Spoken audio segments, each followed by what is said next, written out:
I'm here today to thank you for what you're doing, the direction that you're going, the march that you're having tomorrow, the accumulation of you here today. Again, it all goes back to loyalty and love of the country that we all believe in. And so I'm here today to thank you. And we're kind of kicking this off tomorrow. It'll be 24 hours of let's go Pete, and get him across the goal line and get this country back and take it back from the lunatics on the left. God bless all of you.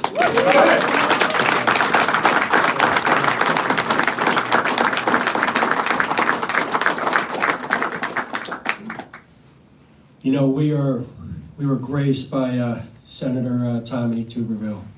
And it was remarkable words of inspiration and support and encouragement. We are so honored today because we have two of our own, two war fighters behind us, two congressmen war fighters that are going to say some encouraging words to rally our spirits, bring this country back, get our military back on track. Congressman Derek Von Orden is a legend in the SEAL teams. And he's here to say a couple words. Thank you very much. Good morning, everybody! I'm the longest serving enlisted member of the United States military to ever be elected to Congress in the history of our nation. So when I stand up here publicly endorsing an officer, you better damn well listen. How many E-Dogs we got here? Okay, listen. I am strongly supporting Pete Hegseth for a couple reasons. We have the most highly educated and powerful military in the history of the planet, and we haven't won a war in 80 years. Exactly. Pete Hegseth understands that the Chinese Communist Party doesn't give a damn what your pronouns are. They want to know if you can put warheads on foreheads. And anything the Department of Defense does that retracts from lethality is a waste of time and money. The world is the most dangerous it's been since World War II, and that's because of weak strategic leadership projected by Joe Biden. It's the weak strategic leadership projected by the 25-year-old staffers that have been running the White House for 4 years. I stand corrected. Lloyd Austin, travesty. Former chairman of Joint Chiefs of Staff, Mark Milley, forget about it. Should be recalled on to active duty and court-martialed for what they did in Afghanistan. Pete Hegseth understands one thing that we all learned with him in combat. You only take the children, our children, American children, to war if you have to. If you absolutely have to is the only time you go to war. And then, damn it, when you get there, you fight to win. Pete will be fighting to win. He's going to follow the leadership of Donald J. Trump. He's going to be working with Mike Waltz, who I served in combat with in Afghanistan as a national security advisor. And if we go to war, we will win. We will protect this country. We will protect our allies. That is our solemn duty, but we need a leader in place, and his name is Pete Hegseth. So if your senator is on the fence, put down your phones from recording this and call them right now and say that you will hold them personally accountable in the electoral process if they do not support Pete Hegseth. Is that clear? That was the senior shift talk. God bless you, God bless America, and let's get Pete over the line.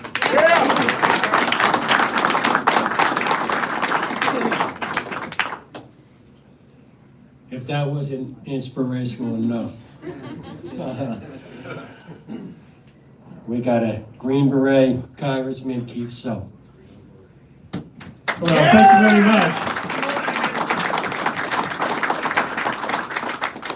I am the token Army Green Beret here amongst all of these SEALs. And I first have to just tell you, you know what we Green Beret call SEALs? Squeals. Lifeguards. Because you can't swim, Pete. I want to just give you my bona fides, because this is important, what we're discussing here today. Pete Hegseth.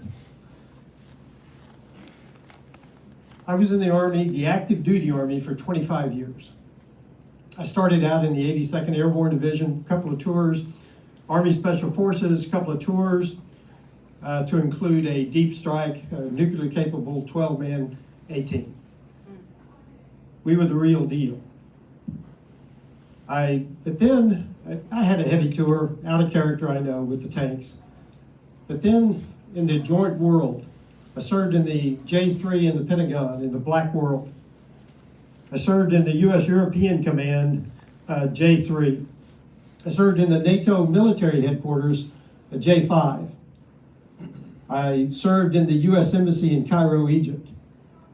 I was actually called out of retirement to serve with Central Command in Afghanistan and Iraq. So I've seen it soup to nuts. A little bit of history. I graduated from West Point 2 months after Saigon fell. In the next 16 years, we took that Vietnam-era counterinsurgency military and turned it into the powerful combined arms integrated force that destroyed our Desert Storm enemy in days, not weeks. And 10 years later or so, a smaller but higher tech force did exactly the same thing in Iraqi freedom. And then came along Biden and Afghanistan withdrawal.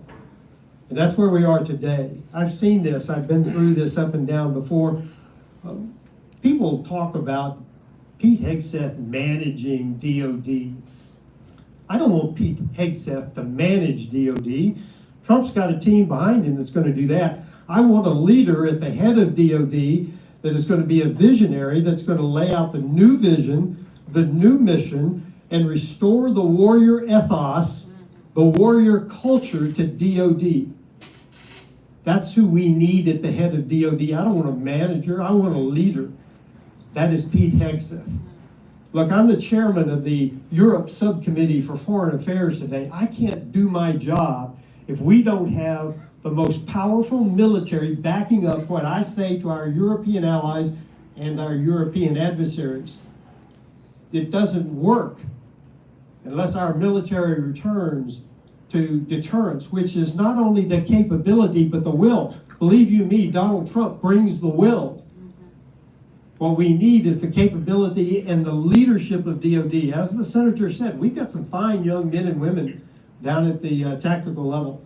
What we need is fine leadership, strong leadership for them at the leadership level. We got plenty of Derek Von Ordens out there. I don't know that that's true. What we need is Pete Hegseth at the head of DOD. I am here supporting Pete Hegseth. I appreciate your support. Tomorrow, let's show him all the support, moral and physical, we can do. Thank you for inviting me as the lone Green Beret. Thank you so much.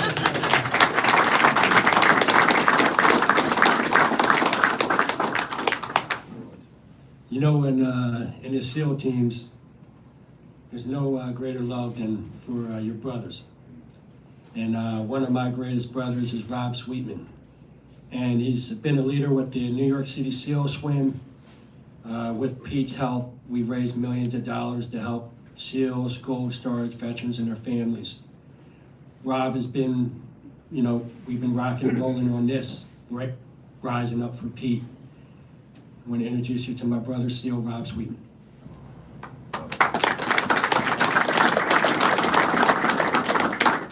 Wow, who would have thought we all could have come together like this?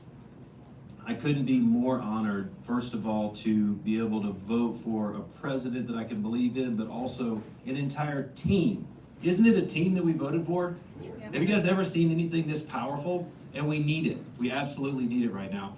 I wanted to tell you guys a story about a friend of mine, Justin McAfee. So I was in the SEAL teams, did 8 years, and I ended up in a platoon with a guy, became great friends with him, served with him downrange, and I transitioned out. And then all of a sudden, Secretary Austin started in on the withdrawal from Afghanistan.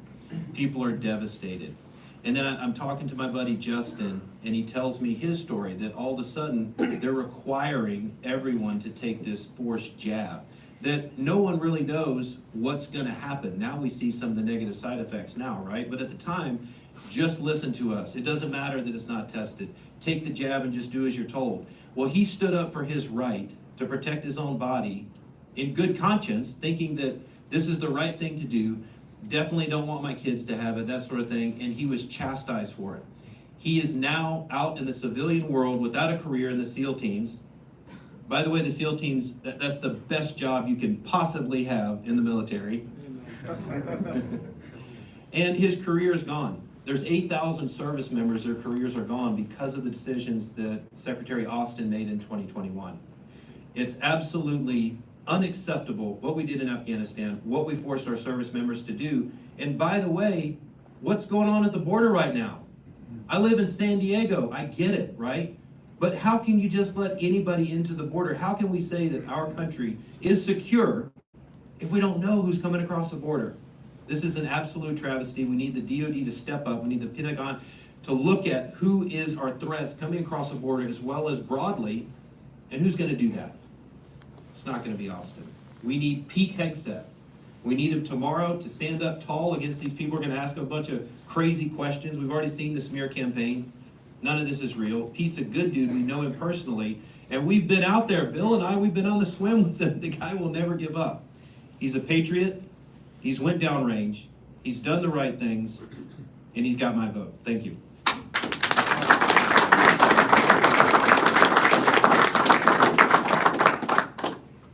You know, anybody who's putting on a line for this country, there's no greater love than we have than those that serve with us. And there's no greater love that we have, that Pete has, than for our female warriors. And there's no greater advocate for them than Teresa Carpenter.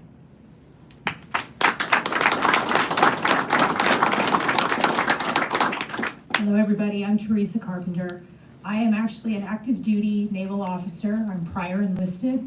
I went from fixing airplanes as an aviation electrician's mate on the S3B and then the P3 to being a surface warfare officer on DDGs, and then now I am a public affairs officer, and I've served for nearly 30 years.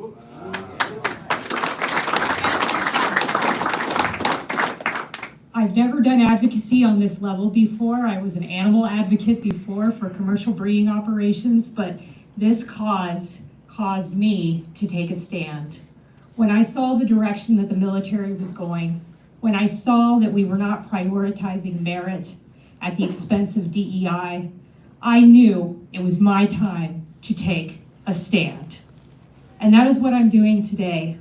I implore every woman to look at what Pete is doing and to have those tough conversations. You might say, oh, well, she's a woman. She shouldn't be supporting this because of the women in combat. No, I want those tough conversations. I want us to look at that study in 2015, and I want us to look at the gear issues with women, and I want us to have those hard conversations, because when we have these hard conversations and we get into the weeds of these issues, then we are being honest with one another. And I believe Pete Hegseth is the one who will have those tough conversations. So today, I stand here with these Navy SEALs, Green Berets, congressmen, and I couldn't be more honored to have this opportunity. And I have fellow female warriors with me, standing beside me in support of Pete Hegseth for the next Secretary of Defense.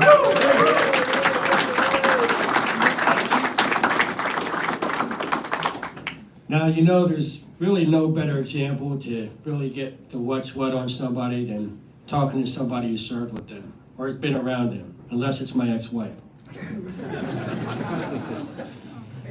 And Duranda of Idaho, and I apologize, I don't know how to read that well. He served with Pete. He was in the 1st Company Commander, and I'm asking if you would come up. Yep.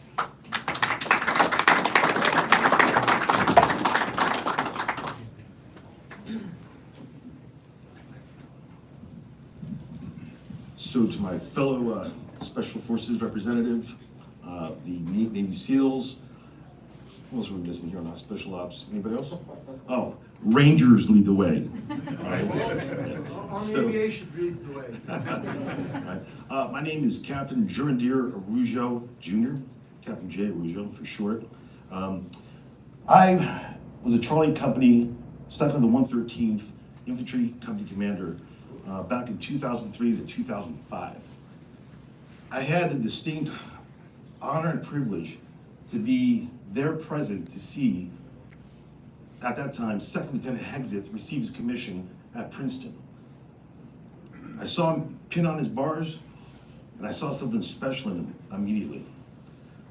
I informed him that we would be deploying soon with Charlie Company Cold Steel, of which I have my soldiers here today supporting Pete. Hello? And the first thing that I told Pete when I met him is, all right, Lieutenant, I'm your company commander, get ready, we're deploying. He was like, roger that, sir, I'll be there ready to go. From the moment he hit the ground running. His men followed him, he always cared about his men. He cared about the mission, the objective. He made his men understand what the objectives were of that mission, right? He cared about the health and welfare of his men. One things as a second lieutenant, and I'm sure a lot of you men and women in here know, second lieutenants are learning all the time. And every once in a while, you know, things got a little shaky where the first sergeant got involved. And first sergeant came to me and he said, this lieutenant, he's got to drive. I love it, but he's got to check in with me. And I was like, roger that, first sergeant, but I got to tell you, watch this second lieutenant. We're going to track his career, because one day he's going to be the president of the United States. Yeah. And that was back in June of 2004. So here we are, 21 years later. And first step, Pete Hegseth for Secretary of Defense. He's going to change the woke culture because he's going to be a change agent. He will change things for the better. He will listen to his commander-in-chief just like he listened to his commander back in 2004 and through 2005. He's done it, tracked his career. He's here now. He will be the best Secretary of Defense. Look around us. There's Army, Navy, Marines, everyone, probably Coast Guard here too, right? So we're all here together in support of Pete Hegseth. So I'll stop there. Secretary of Defense, Pete Hegseth.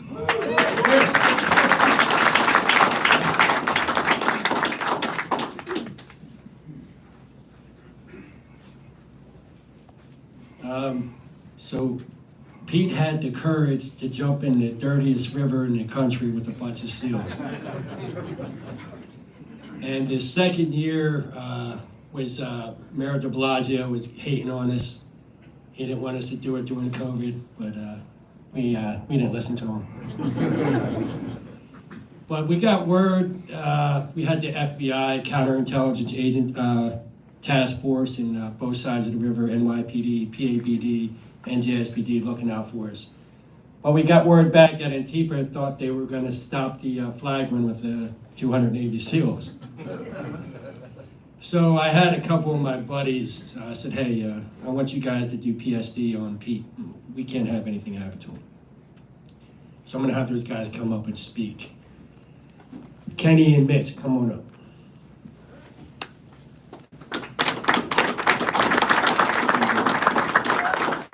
Hello. Hey, how you guys doing? My name is Mitch Aguiar, former Navy SEAL, obviously, and yeah, met Pete at the swim. I was asked to be his private security. I didn't think he needed it, but you know, happy to do it. Along with Kenny here, both black belts in jiu-jitsu and professional fighters. So, you know, we're up for the task. But yeah, so Bill asked me to talk a little bit about my story. So I did 10 years in the SEAL teams, got out and started my own small business, and you know, was doing pretty successful during COVID. I was, you know, very outspoken against the vaccine mandates and all the tyranny that we were absolutely facing as a country, and you know, I took the only stand that I really could at the time, which on my social media platform, you know, had almost 400,000 followers and was the main driver of my sales for my business. And you know, it just goes to show that this administration doesn't care at all about our veterans or any of our service members. And recently Mark Zuckerberg came out and admitted all of this on the Joe Rogan podcast, that they were extremely pressured and pushed to censor, deplatform, accounts that were speaking, which is everything that is now verifiably true about the vaccines, COVID, etc. And I was one of those accounts. So my account was deleted, and I came this close to bankruptcy, and I'm still fighting, trying to keep my head above water due to that. I've seen this administration just crumble. All kinds of veterans and active duty. I also know an active duty SEAL that stood his ground and didn't get the vaccine, because of his personal beliefs. And I know that they made him, literally took him off of, active status, or not active duty, but he could not do any of the workups. They literally made him cut grass and stand watches for almost 2 years, and it's just ridiculous. So anyway, we're seeing all kinds of problems with leadership, and focusing on all the wrong things, and that's just one example. And then you see it all the way down to what's recently in California with these wildfires, prioritizing absolutely all the wrong things instead of having the reservoirs filled with water. But I think Pete Hegseth is just a breath of fresh air that our administration, or our country, needs. And we need a new administration, we need a new direction, and Pete is definitely that breath of fresh air when it comes to the Department of Defense. So I couldn't be more supportive of someone like him getting in there, and I personally love to see someone on that level that's actually close to the war fighters and not so far removed from it. A lot of times in the military, it's not always who's best, it's who's left. A lot of the people that that would be great for it end up getting tired of it and leaving. And then you get the yes men that make it up to the politician side and start making all the decisions. And yeah, it's become a joke. And I'm happy to see someone take the reins and get it back on track. So that's all I got to say. And here's Kenny.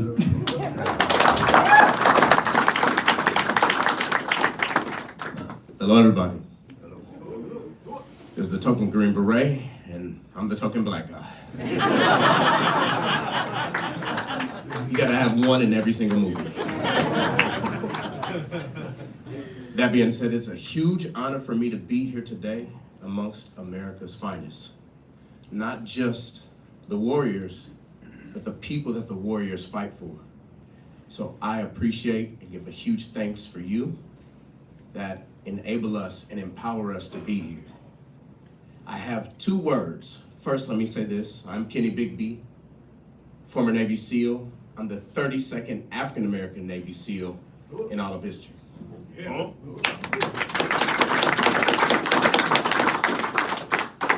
I bring that up to say that I represent the unity of the United States here today. And that's what makes us great. 2 words for Pete Hegseth: service and sacrifice. Service and sacrifice. The challenge with politics is politics. I'm not a politician. We're warriors. The only way to transcend politics is service and sacrifice with your life for our inalienable rights. Pete Hegseth served and sacrificed overseas, Iraq, Afghanistan. Also, visualize for a moment giving a staunch task of raising money for vets domestically on our soil. The only challenge is you have to swim amongst the finest frog men, such as this sexy beast right here. And you're an Army guy. The water's not your thing. Pete Hegseth took that challenge to support our veterans here domestically. Now, imagine for a moment that you had an imminent threat. Pete Hegseth showed up and showed out to show his patriotism domestically, to represent our people and to give our best to our vets. I was tasked alongside my teammate, Mitch Aguiar, by our fearless leader, I call him Leonidas, Bill Brown, to protect Pete Hegseth. What I'm here to say is, Pete Hegseth has served and proven to serve and sacrifice with his life for our inalienable rights. The man, and as the Secretary of Defense, Pete Hegseth. Let's go. That's why I let him go at last.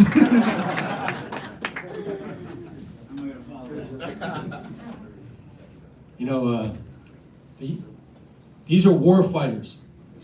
That's who support Pete. That's who's on this podium.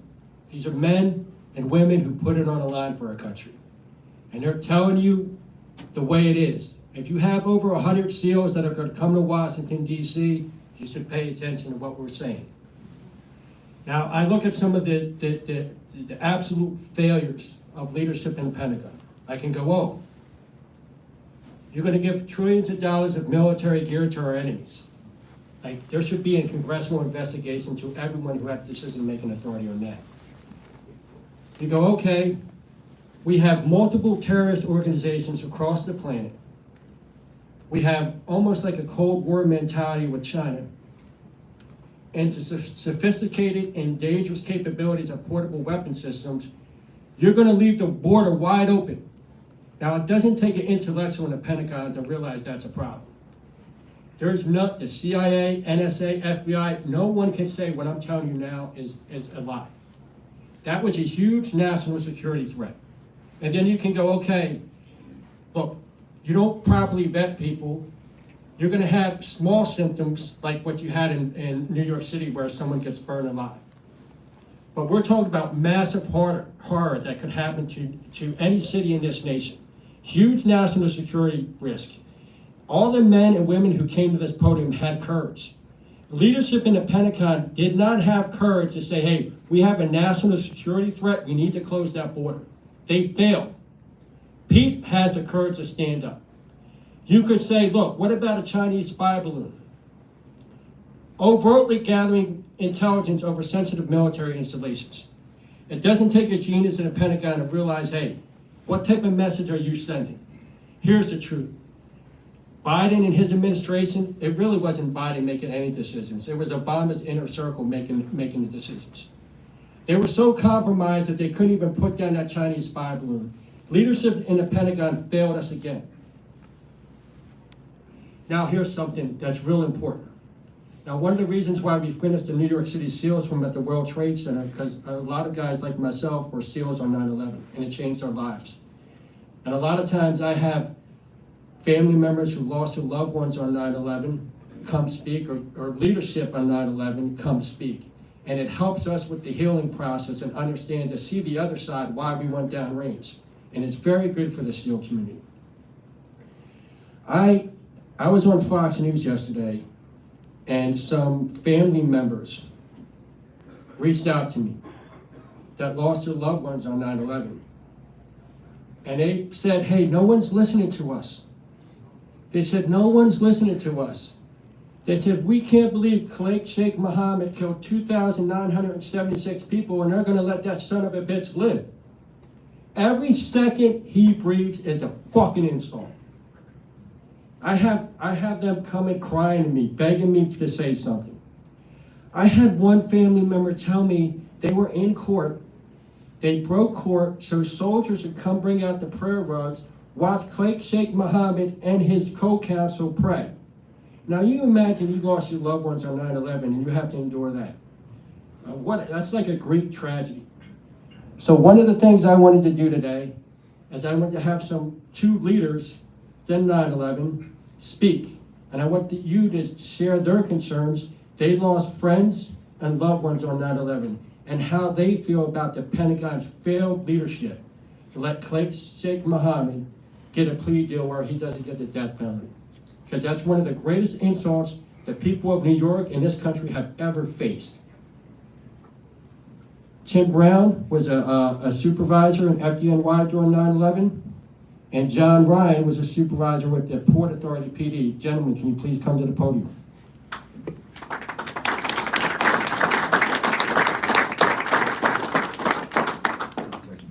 Thank you.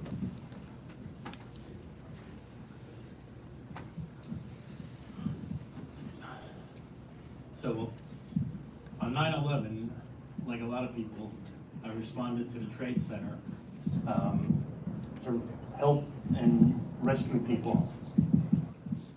When I got there, both towers had come down, and then Building 7 came down. I then spent the next 9 months at the World Trade Center running a rescue recovery operation. Over the course of that 9 months, one of the things that gave me strength to accomplish that was interacting with members of our military from all branches, from all the SEALs, the Rangers, every group that was deploying that came to the Trade Center to see firsthand, what happened that day. And over the course of the time, we came to realize that there were 2,977 people that were killed on 9/11. Every one of those people had family members that, to this day, I have not seen justice. I've spent the last 2 years traveling back and forth to Guantanamo Bay, right, to watch these hearings go on. And to say that we drifted far away from the feeling that I felt on 9/11 and on 9/12, seeing our military personnel coming, knowing that they were going to take the fight to the enemy of the people that created this there. Now we have the planner, KSM, right, on trial, along with the other 4 enemy combatants, right? And the Secretary of Defense currently, right, the military personnel that are down there, right, go out of their way to accommodate them in every aspect of their day-to-day being. Sitting in the galley watching this hearings go on, the last time down there, right, the military personnel that were there came out and they provided us with new instructions, right? So imagine you're a family member sitting there watching the people that are responsible for your loved one's death. And they came out and they told us, going forward from this day, when you're here, you're gonna have an assigned seat. Going forward from this day, you're not allowed to have any conversation while you're observing the hearings. Right? And to the point, which again, if you need to use the restroom, if there's no escort available, you have to wait until there's a break. And then we'll escort you to the back. Treating family members, right, that travel to Gitmo, which is no easy task, right, to see the people responsible for their loved ones' deaths, right, be treated to the point that it's, as was mentioned there, you have soldiers bringing out prayer rugs for them. And the hearings themselves, right, they don't have to attend. It's up to them whether or not they want to attend the hearing. Right? It just goes beyond anything that we would ever envision that this country would be at on 9/11 and the days afterwards there. Besides the 2,977 people that were killed on 9/11, right, we've lost almost 7,000 people due to the exposures. Right? The military responding to the events of 9/11 have lost almost 7,000 people that were killed in action and almost 50,000 people that were wounded. And we lose 22,000 veterans a day to suicide there from the impact of 9/11 and the wokeness that has embraced this country. We need a strong leader in the Department of Defense. We need Pete. We need somebody there that's gonna return this country to common sense. 2 words, dignity and respect. Thank you.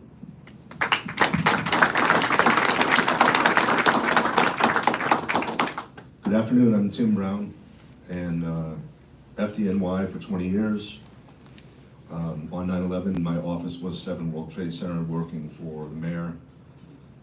I was under the South Tower when it came down and then the North Tower when it came down, and I was one of the few who got out.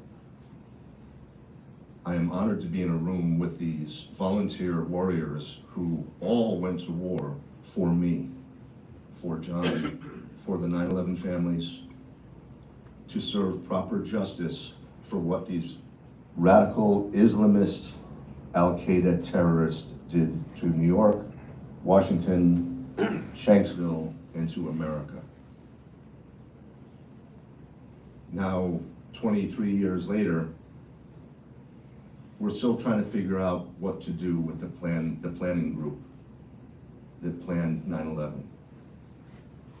It's ridiculous, it's unforgivable, it is so unfair to the families, it is so unfair to the survivors,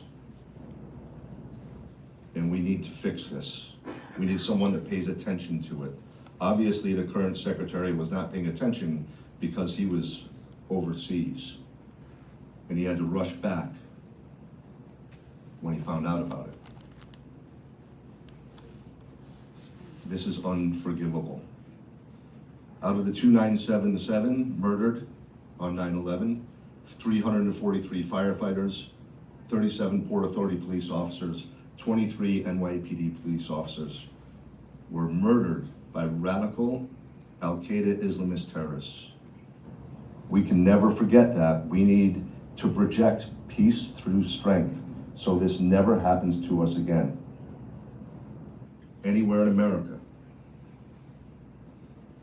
Post 9/11, we have lost hundreds and hundreds of police officers and firefighters from 9/11 related illnesses. As far as I'm concerned, those are all murdered by Al-Qaeda also. Just 1 year ago, I found out I have 9/11 cancer. So they did it to me too, or they're trying to. I'm fighting back, but they're trying. Pete Hegseth has been my friend for 10 years. He is a good man. He never forgets where he came from. He is a patriot. He's a crazy patriot who jumps in the Hudson River with these guys. but he never forgets where he came from. He's a great communicator. He's a great leader. And he's going to be a great visionary as the next Secretary of Defense. Go Pete.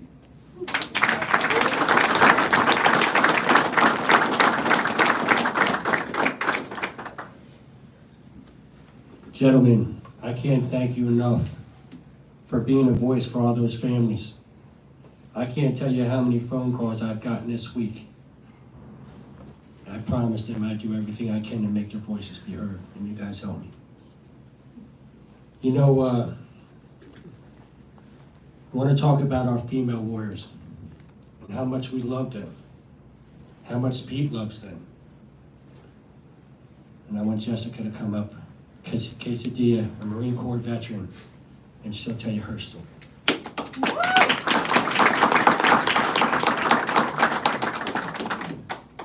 Good morning, everyone, and thank you again for taking the time to come out here for a historic moment in which I am very grateful and honored to represent a population that has been completely misrepresented based on the left's attempt to degrade women, in which Pete Hegseth has no intention of doing. I'm a Marine Corps veteran who served as a combat correspondent from 2012 to 2020. I've gotten out and started a small business and began life as a full-time student. I've worked hard, and I have also failed incredibly. And I think often not, the media is dying to live out this misrepresentation of perhaps failures that have come into Pete's life, but at no point in time are an embodiment of who he is. And oftentimes it's completely misrepresented. And it's incredibly frustrating as somebody who stands as a woman proud to have served in my country and see complete disregard for what is completely not true. As a combat correspondent, I searched for the truth. That was what I did. I told stories of unsung heroes serving in the uniform, and I brought to light every piece and fabric of what they did for our country. Finding truth was what I did. And I see the truth that is coming from Pete wanting to take on one of the biggest roles for our country. If you want to see a representation of who he is, look at this room. Look at the caliber of individuals standing behind a man that know that he is going to do good. What we are seeing unfold is the systematic and purposeful collapse of the world's greatest fighting force, America's 911. We are so frustrated and angry by what has come undone by the current administration. And I joined at a time where I didn't even really know what was happening. It was foggy. We were serving overseas, fighting some war that I didn't really understand. But when I saw the collapse and withdrawal from Afghanistan, I knew it hit all of us hard.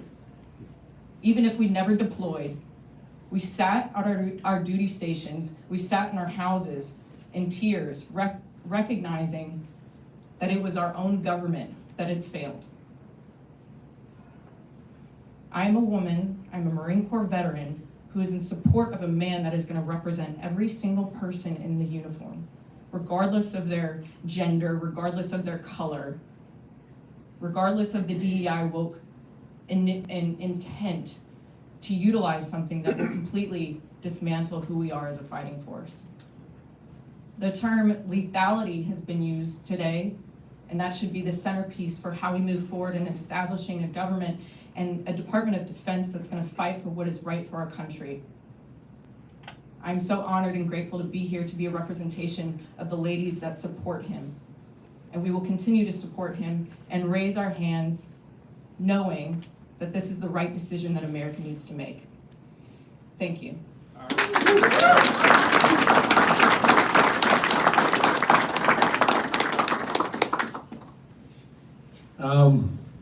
My next speaker is a good friend of mine, and just a coincidence happens to be a SEAL as well.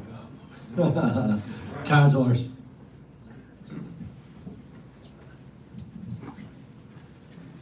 Good afternoon, everybody. Kaj Larson. I spent 13 years in Naval Special Warfare as a SEAL officer, and I was actually entered the military at 17. I was at the U.S. Naval Academy. I was one of those 17-year-old plebes that Senator Tuberville talked about, and I remember being at the bottom of the chain of command, looking up at the top of the chain of command, the very tippy top of the chain of command, the Secretary of Defense.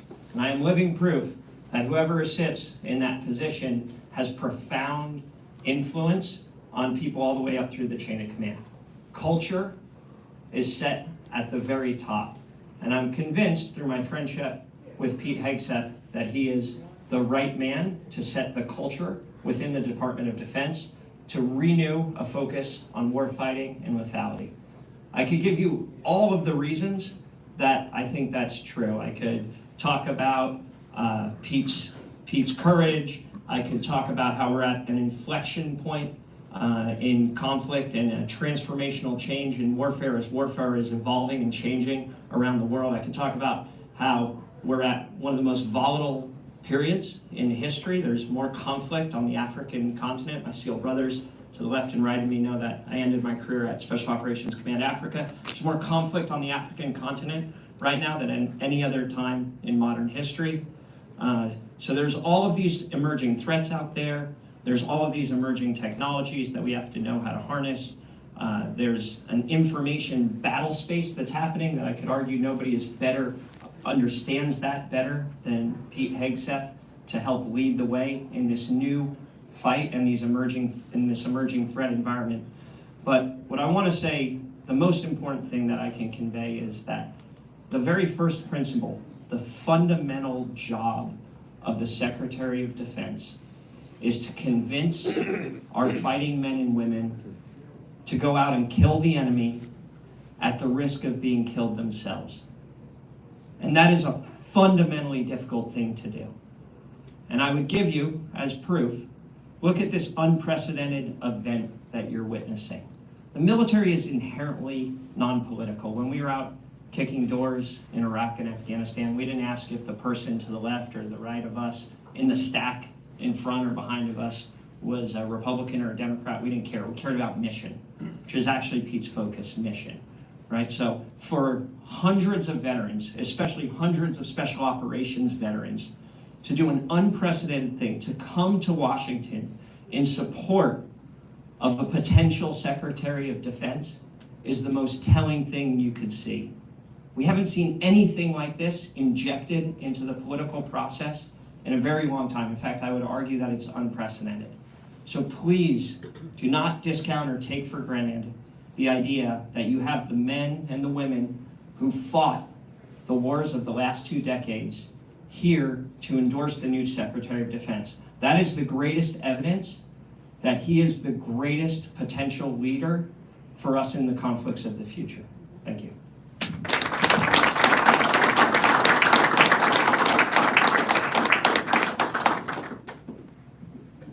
We have a lot of famous war fighters in this room, and I want to introduce one more. Legendary fighter pilot Scott O'Grady. Scott, you mind coming up?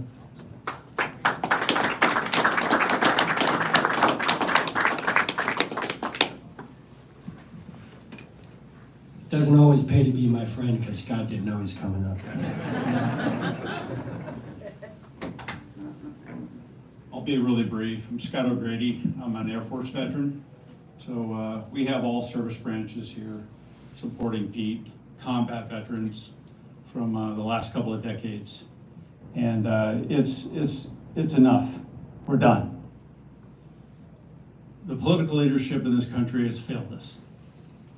We need to go back to making the Department of Defense not a political toy for them to inject their social experiments. The military is for one reason only, and that is to defend our country, defend our citizens, and defend our constitutional republic. And everybody here is in support of the man that can do that, and that's Pete Hegseth, our next Secretary of Defense. Thank you for supporting him. Call your congressman, call your senator, and make sure that they're on notice that Pete will be confirmed tomorrow. Thank you for your support.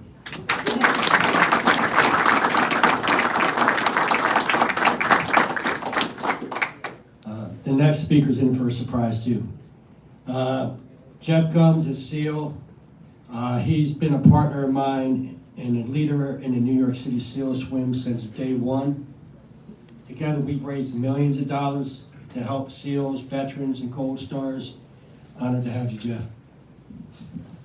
Thank you, Bill.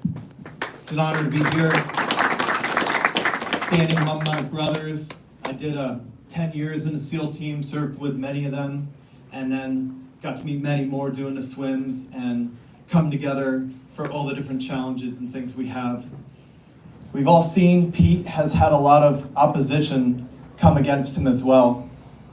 Some think there should only be admirals and generals that can go in and be a SecDef, but we've seen in Afghanistan that's the furthest thing from the truth. Many O4s, many of these admirals and generals were O4s or higher when 9/11 hit, and they never served in combat, no fault to themselves. But it's different when you're actually fighting the enemy. It's different when you're putting tourniquets on your brothers who've been blown up, who've been shot. And that's what Pete's been through. After going to Guantanamo Bay, he volunteered again. It's great hearing people that served with him. He volunteered again, went to Iraq, went back, worked in the private sector, went back to Afghanistan. If admirals and generals made the perfect plans, then Afghanistan would have went a lot smoother. I think we could have taken a dozen E4s and put them in a room, and they would have come up with a much better plan than the disaster that happened. 1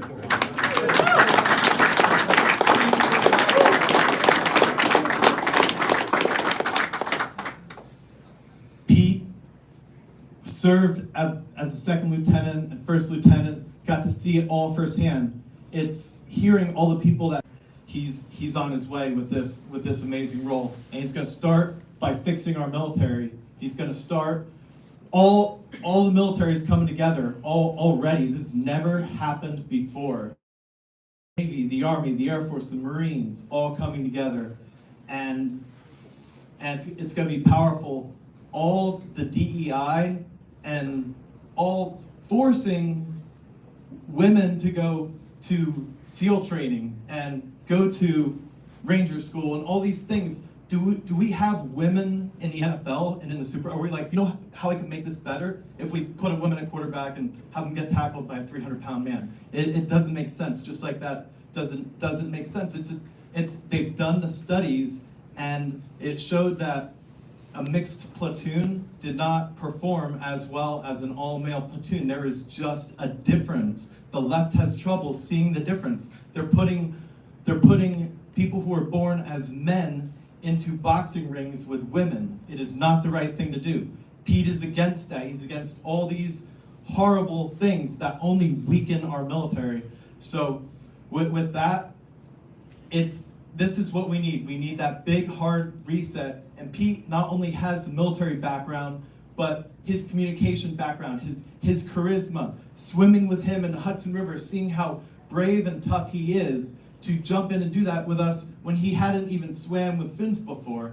And it's a whole nother world when you got to do 3.5 miles against a current with 100 Navy SEALs. It's a whole different thing. And he never backed down. And then he would get out and get on the mic and do beautiful interviews. And that's what we need. That's the charisma we need leading our military.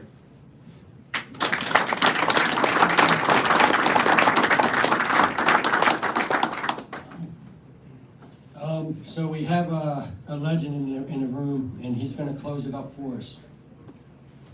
Roger Clark he's a retired Captain SEAL, and he served in Vietnam, and he didn't get enough, so he served in Afghanistan too.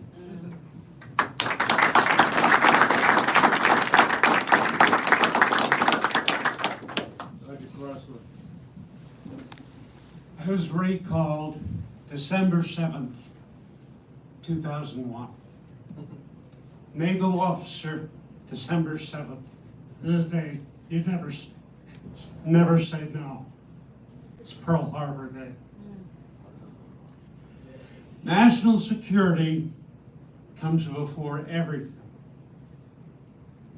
Without strong national security, all that we hold dear is put at risk.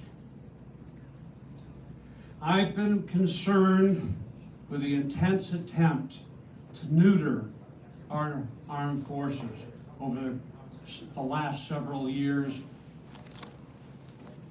especially in the last 4. Now, I know Pete Hegseth. We both went to Ivy League schools. And there's concern right there. We should be watched carefully. I had concern with Pete's alma mater, Princeton, because it was famous for generating Aaron Burr, who shot Alexander Hamilton, class of 1759 at Columbia. But we've done a few things together. We made that swim in 2003 where we ran 2.5 miles and swam 3.5 upstream in the Hudson. So I forgive him. I forgive him. Stress builds men, and stress brings camaraderie. And that can be between men and women, doesn't matter. Anyway, Pete's the guy to stop what's been coming down. And I'm glad to be here, and I'm glad to have met so many of you and seen so many of you. You all have great stories.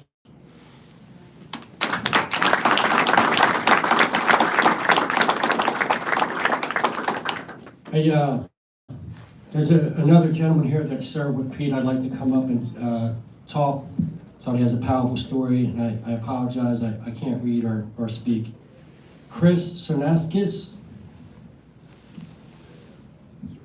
Don't hit me, brother. That's right, brother. I deserve it.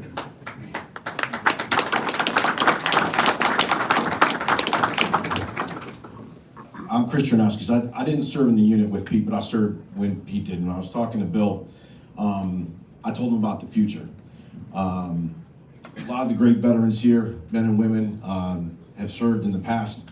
I have 2 sons at the military academy right now. And we start talking about the future. For those of the parents, if there are any other parents that have kids who are about to go in uniform, they're your pride and joy. And you do not want to surrender them to anyone who's not going to have their best interest at heart. Because they will stand up and say, I state your name, do solemnly swear that I will support and defend the Constitution of the United States against all enemies, foreign and domestic. I've had friends that did serve with Pete. I've known about Pete. I've stayed apolitical for my entire career, 31 plus years. Enough's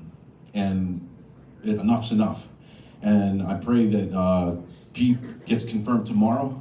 He starts taking action on day 1, like this administration promises to do. And I just want to say that when my son stepped into the military academy, people asked me why. And my hope and prayer to God was that one day there will be the right leadership. And that's what's going to happen tomorrow. So, Pete Hegseth for Secretary of Defense. Thank you.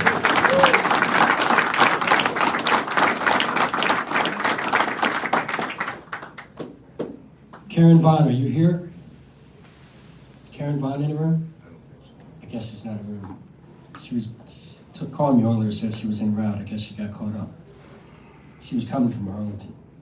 Last seal, Mike Atkinson. Mike.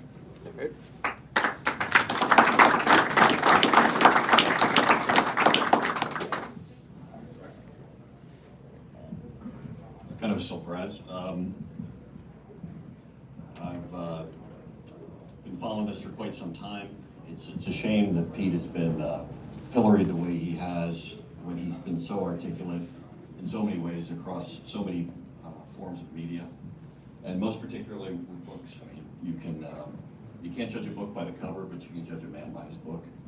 And it would be the media would be well served to pay attention to all that he's put out in public, and to look at it and to understand it. And when one does, it's something that you can easily get behind fully. With all the things the guys have said before, there's a lot of things that need to be corrected, and it takes a maverick, it takes a person who thinks outside the box, it takes a person who's fearless in order to have any sort of accomplishment in a stupefying bureaucracy, the sort of which we have. So very excited to be at the hearing tomorrow and support Pete. And for the media, I brought a bunch of copies of the book, so if you're unclear as to what he thinks, you can read it and find out for yourself, and become educated.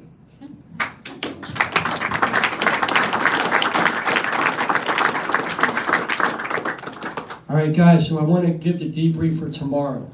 So this is Operation Full Court Press, and we kind of have 2 prongs of attack.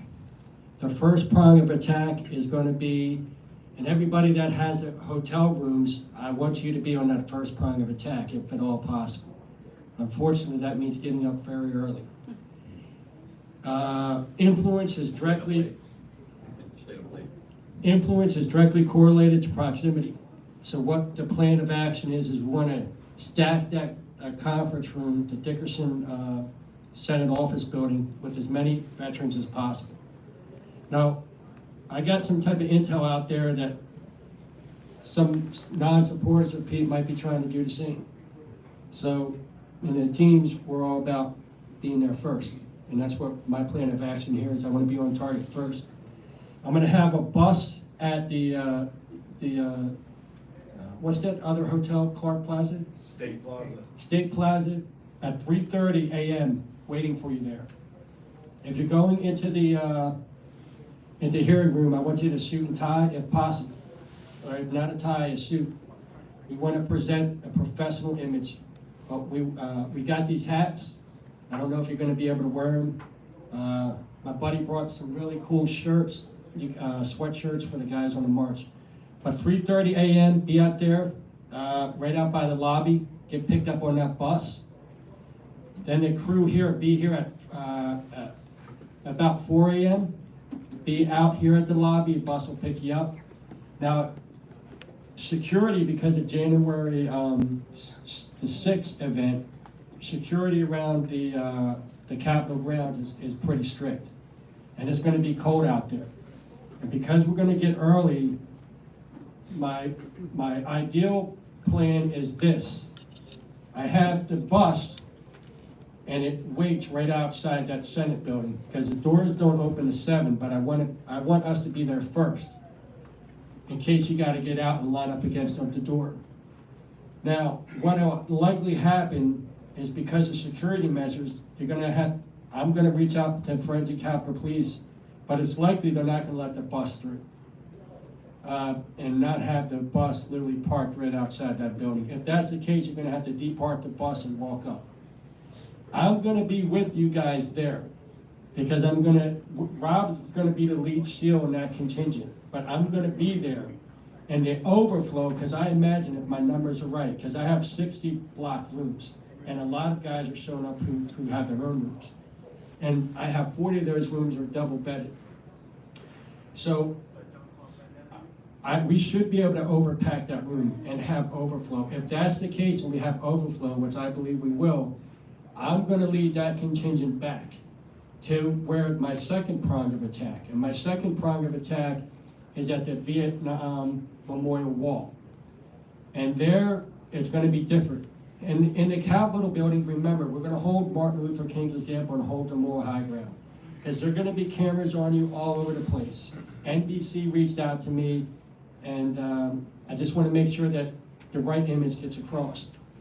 And so, we're gonna hold the moral high ground. The second group, we have 300 flags behind you. We have 360 hats, but dress warm, is gonna be really cold. So we're gonna meet at the 9/11, my mistake, gentlemen and ladies. We're gonna meet at the Vietnam Memorial Wall at 9 a.m. And there's gonna be people from all across the country meeting us there. I imagine we'll have 200 plus. And from there, we're gonna march to the DC War Memorial, the Korean War Memorial, and then the World War II Memorial. At each memorial, we're gonna have somebody speak. Of course, at the Vietnam Memorial Wall, if Roger's not in the confirmation hearing room, I'd be honored if he spoke to us, because he's a Vietnam SEAL. But we'll have somebody speak who has an association with each one of those memorial events. Now, what'll happen, the World War II memorial will be our rallying point. At noon, I have a demonstration area 16 where I can only bring 100 designated people. I'll figure who that is, and we'll break off, and there'll be a separate group that goes there. But here's why I call it Operation Full Court Press. What we're doing here is very historic. This is the first time you've ever in our nation's history had a group of veterans come up and say, hey, enough's enough. We need real change of direction and leadership in the Pentagon. And Pete's the guy. We served our country, and that's what we're about. And we're gonna send that message. We're gonna exercise our First Amendment rights to free speech and free assembly, and we're never gonna do anything to discredit our service, or discredit the units that we serve with, or discredit our message. So we're gonna follow Martin Luther King's example. We're gonna hold the moral high ground. Zero drama for us. We love our nation. We're gonna hold the flags high. We're proud of who we are. We're not wearing masks. Anybody who's wearing a mask is not with us. Anybody who's carrying some crazy type of flag, they're not with us. We just SEALs rock American flag, and that's it. So that's what we're about. I need your help.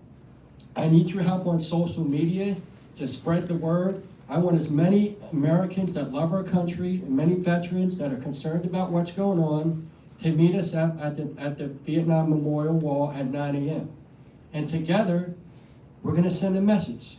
We're gonna say, enough's enough. We served our country with honor.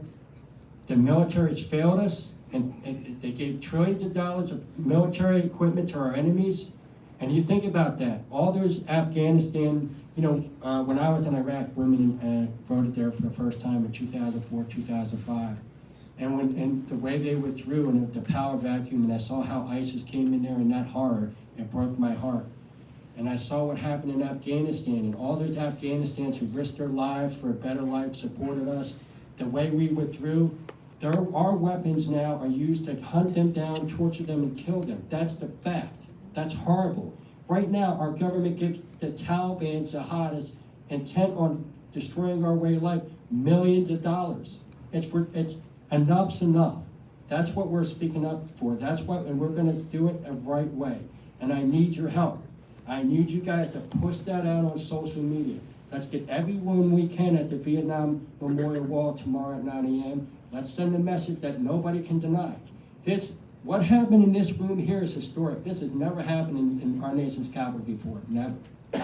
We did something today, we made history, let's make history tomorrow. Thank you, God bless.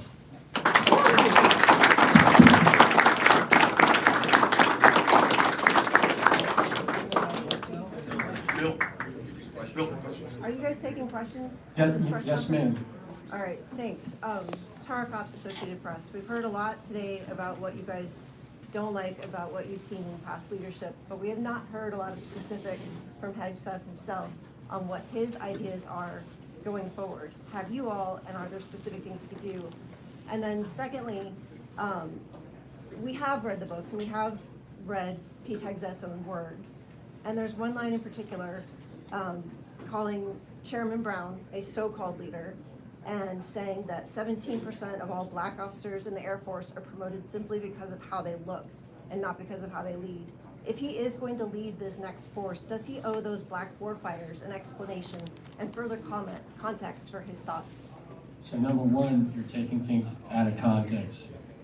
So this is what Pete is about. He's about treating everybody by Martin Luther King's example. Judge a man and a woman by their character. And we all know what's really happening in our military. Pete's had the courage to stand up against it. He's had the courage of knowing he was going to get reprisals. And that's what's happened. That's what they tried to do in the SEAL teams. That's what they tried to do in our other premier action groups, is this. They want a result. They want a result. They want more women in certain positions. They want more minorities in certain positions. And what do? They lower the standards so they can get the results. And that's the truth. That's happened. But what happens? That puts us all at risk. Because in the military, there's no second place. There's no second place in war. And here's the truth. There's only one thing that matters in war. That you and your brothers and sisters do whatever you can to come home. And when you have individuals in certain decisions that, one, don't have the courage to stand up to the woke ideology, that, two, don't have the capabilities and are given certain positions, what happens? You have things like happen in LA, where the whole city's burning because of DEI hires. You know what happens in the military if we go to war with a sophisticated adversary and that happens? That means there's no more America. That can't happen. Pete had the courage to stand up to that. What you ask is a brilliant question. I appreciate your question. Again, I appreciate the opportunity to speak on behalf of the African Americans in the military and all the people. Again, I represent the diversity that further progresses to the unity. What I can say is my experience in the military. You asked about them getting favorable treatment, almost a nepotism to go forward. In the SEAL teams, it's a meritocratic environment based on merit. That's based off three things. This is how I became the 32nd African American Navy SEAL in history. And it wasn't because of nepotism. It wasn't because of favoritism. In a meritocratic environment, it's based upon capacity,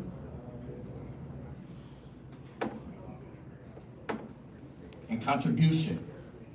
Okay? If I don't have the capacity and the capability and then willing to contribute, then I don't get to go forward. In the SEAL teams, we hire backwards. Typically on a job, we want to see that you have a skill set and then we hire you, and then we might find out it's the wrong person for the job. In the SEAL teams, we make sure you go through something that's called Hell Week. Hell Week is 120 continuous hours of training with only 4 hours of sleep. You run over 200 miles, you train 20 physical hours each and every single day. And that's week number 4 of a 6-month school. Why? We are trying to see if you're the right person for the job. After that, the skill set is then given to the person once they show they're the right person for the job. So the same thing with our African-American brethren and Pete Hegseth. Some people are saying, well, he's not a general, he's not this or that. First, we must understand, through service and sacrifice, is he the right person for the job in a meritocratic environment? Does he have the capacity? Does he have the capability? Will he have the will to contribute? Because not everybody that has the capacity has the will to contribute. Not everybody that has the will to contribute has the capacity. So these are the hallmarks. These are the standards in a meritocratic environment in the military that really take place behind closed doors and that set the tone for excellence that I've experienced in becoming a 32nd African American Navy SEAL, that I was not given a pass to set the standard for excellence, and that Pete Hegseth will uphold.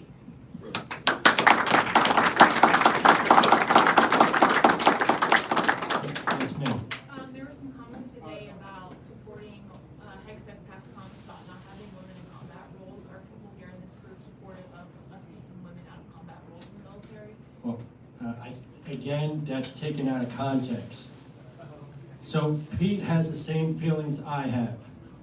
Number one, that we love all our female warriors. That's number one. We respect all of them. We don't just love them, we respect them. I've worked with plenty of, I was at JTAC, Joint Terminal Air Controller. I worked with female fighter pilots that were spot on. And now here's the truth. Look, you got a bunch of SEALs right here. We're big, muscular guys. That's just the truth. Now I got my plates on. I got my gun. I was a comm guy. So I got my radio. I got extra lithium batteries. I got a SAT antenna. I even got a laptop. That's a lot of weight. Now if I get shot, if something happens to me, my leg gets blown off, something, the truth is not many women look in this room. There's not one woman in this room that's going to be able to drag me out. Now that's one small example. That's the truth. I'm going to tell you 2 other examples. In Iraq, a lot of the buildings have flat roofs, and they tend to have a wall with a double gate. And I remember doing something they call hot lipping. And so basically it's an elevated building, several layers, and it's an urban environment, so your extract helo platform can't land on the ground. So what it does is the helo gets as close as it can to the top. This is the ceiling, the roof of the roof, and it hovers right there. Now it can't go, it's not steady. It tries to be as steady as it can, but it's not steady. There is a gap between that roof and the chopper. It's an HH-60, and the cabin's got the doors open. The cabin crew guy is literally laying down with his arms out like that. I'm a comm guy. I got my vest, I got my radio, I got my lithium batteries, my SAT antenna, my laptop, I got my gun, I got rounds, helmet on, I'm hauling ass from the building, jumping into the helicopter. Everybody in my platoon did. I'm telling you, that's a real gut check. There's very few women that can do that, straight up. I'm also an attorney. I represent Kevin Chambers, who's a gold star of Chris Chambers, who recently died in the Red Sea. And one of the things that they were doing is they were doing something called visit board search and seize. And basically here they had intelligence where they realized there was a dhow that was likely carrying missile warheads from Iran. It was very rough seas. It was right off the coast of Somalia in NASA waters there. It was high seas. Now I've done this in the middle of the night with very big cargo ships. And what happens is we'll get right on the side of these cargo ships. We'll have PVC pipe that we expand. It has a cable ladder on top. We hook up the cable ladder. We pull it so the PVC pipe and the cable ladder is now hooked onto the ship. and it leaks down to the rib, rigid and inflatable, rigid hull inflatable. Rigid hull inflatable boat. Thank you very much. I'm a little nervous. You're doing great. So anyway, so what happens is you're from there, and these are tough seas, right? And the rib is trying to stay close up to the cargo, but it doesn't. And sometimes it reaches out. Now again, I was a comm guy. I got all that gear. I'm not going to go over it again. I also got night vision now. I got all that gear, and I'm climbing up that cable ladder. And guess what happens sometimes? Sometimes that damn boat goes way off, and now I'm literally. That takes tremendous upper body strength. Tremendous upper body strength. And that one of the things happens. You had 2 SEALs who unfortunately drowned recently. If you lower the standards to get the results you want, which D&I has done, men are going to die because of it. Women are going to die because of it. That's the truth, and that's what they were doing. Now, Pete had the courage to call that out. It took courage to say that. Look, I believe in equality. I'm one of everybody in this room. I thoroughly believe in the values transcribed in the Constitution. Life, liberty, pursuit of happiness, equality, due process. Let's not even go to due process with what happened with the lawfare. But because that's the greatest threat we've ever had to our democracy, where they tried to usurp the will of the people in the preamble to take out a political opponent. But let's talk about, I believe that women should have the right to any job that they can do. They can meet the standards. I thoroughly believe it. I do not believe, and Pete does not believe, that you should lower the standards in these premier direct combat action units. And that's what was happening. If you do that, war don't play games. And we stand against it. And you know when Pete spoke out about it, he did it out of love. It took love and courage to do that. When have we had a leader in the military and upper echelon that had love and courage to speak up like that? That's why we had the fiasco in Afghanistan. That's why they have spy balloons flying over our country. What the hell? That's why the border's wide open. Because no one had the courage that Pete has, or the love for the men and women he served. He spoke up about that out of love for the men and women he served, because he won the war and he knew what would happen if they kept the course. Bill, may I have a word or two? Hi, wonderful question. And I want to come up here with complete sympathy and understanding for the perspective of women who automatically heard that. And by the way, the female Marines page is like the underground mafia. I saw the comments. I saw the perspective of what was unraveling when women heard that right off the cuff. And going through the commentary, it's like, wait a minute, who's questioning my service to stand in uniform and say that I can't be a representative of what it means to be in capacity in a foreign theater operation? The truth is, women are serving in combat. They have died in combat environments, and we respect that and we honor them. Major Megan McClung was one of the first women to really bring to light what it meant when we were serving in those capacities. What is being questioned by Pete Hegseth is the standards that are being lowered. Why was it that the Marine Corps, for their officer infantry course, changed their combat endurance test from a pass or fail to an unscored exercise? That was the centerpiece of where women were failing in OIC. And when they changed that, guess what happened? More women were passing. So again, it's not a matter of if women can serve, if they should serve. It's a matter of the safety that we want for our men and women that are going to be in the combat theater operations, and how that's going to affect if we come first place in fighting. Because like Bill said, it's not a second place option. And we want to make sure that they're safe. Women are going to continue to serve. We're going to continue to bring value to our military as we have for decades, for generations to come. But at the end of the day, there's nothing wrong with scrutinizing what is happening to the deteriorating standards that are preventing us from being as lethal as possible, when necessary. When. We are all quietly standing by to fight for our nation, if needed. But those standards should not be compromised whatsoever. That's what I believe as a woman who served in this capacity.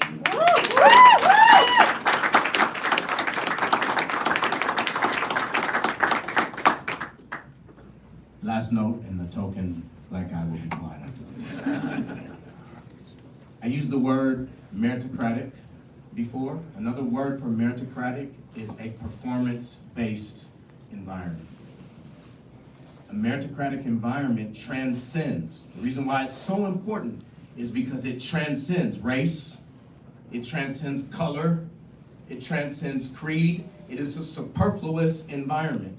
If you have a skill set or a capacity and I don't, you now become the leader. If in another circumstance, which is fluid, which is changing, the only consistent thing, the only constant thing is change and chaos. In another situation, on the battlefield, in politics, domestically, is change. In another situation, if I have the skill set and you don't, I become the leader. In a meritocratic performance-based environment, which is what Pete is suggesting, it's a superfluous environment that transcends actually race, color, creed, geography, and lets the best come forth to present the best and get us the best for our inalienable rights around the world and in this country. Thank you very much.